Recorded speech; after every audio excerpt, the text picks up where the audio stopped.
My name's Claire and I'm 43 years old and I'm currently a staff nurse at the QE working in endoscopy.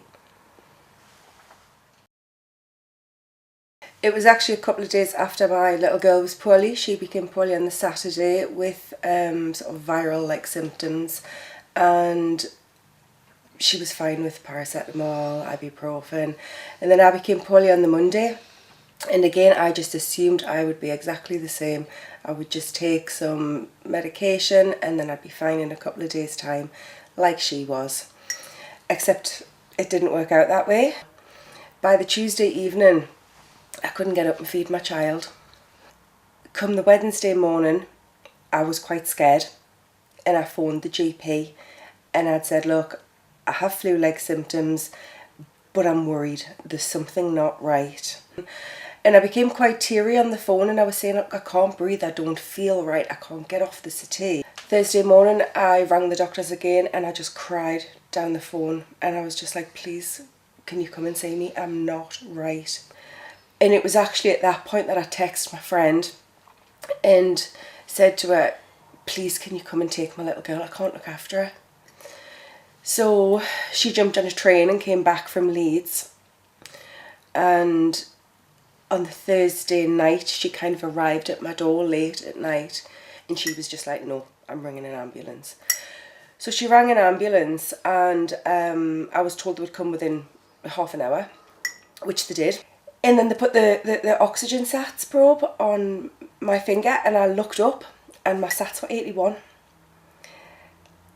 And I was just like, right, okay. And I think at that point that was the first point of it hitting me and thinking, oh my, yeah, I am actually ill.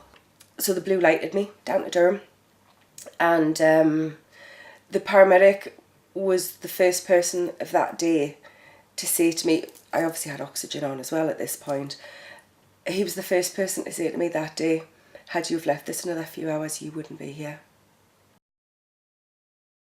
By the time the consultant came round, she looked at my sats and they hadn't improved. On 100% oxygen, they were still sitting in the low 80s.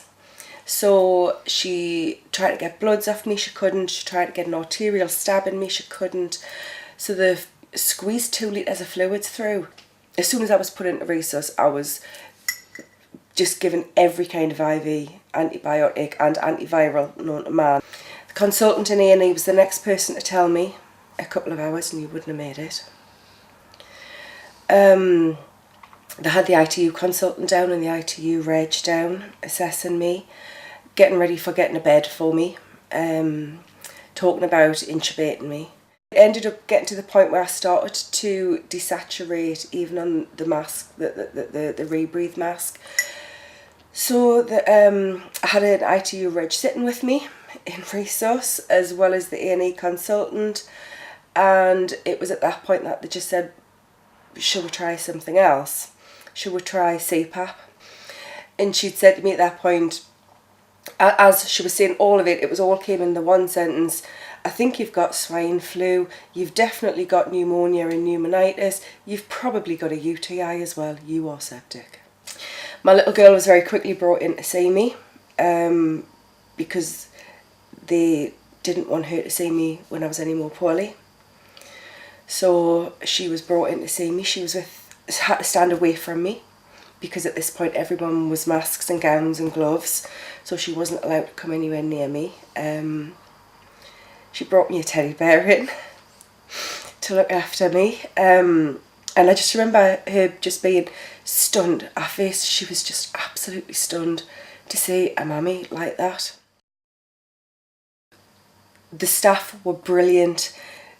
Yeah, of course there's a loss of dignity, but that's what being a patient is about, and they were just fantastic with me. I can't fault them or A&E staff or the paramedics in any way, shape or form. The one thing I was terrified about when I was in ITU, and it's because at that point it had truly hit home how poorly I was, and I was under no illusions that actually I almost died at this point. So what I was frightened of was going to sleep. Scared that if I went to sleep, I would stop breathing and I would die.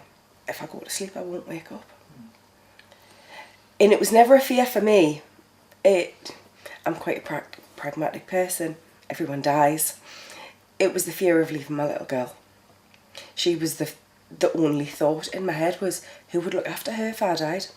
I'm a single parent, so there's nobody. Yes, there's aunts, there's uncles, but there's not me.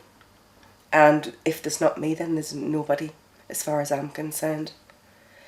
So that was my fear. That was why I couldn't go to sleep, why I didn't want to relax for 1 minute in case I died. Thankfully for Claire, she had a happy ending. However, for other people, the outcome can be very different. Her story highlights the importance of the quick recognition of the signs and symptoms of sepsis so that quick and effective treatment can begin. If you think sepsis, act as sepsis. You really can make a big difference.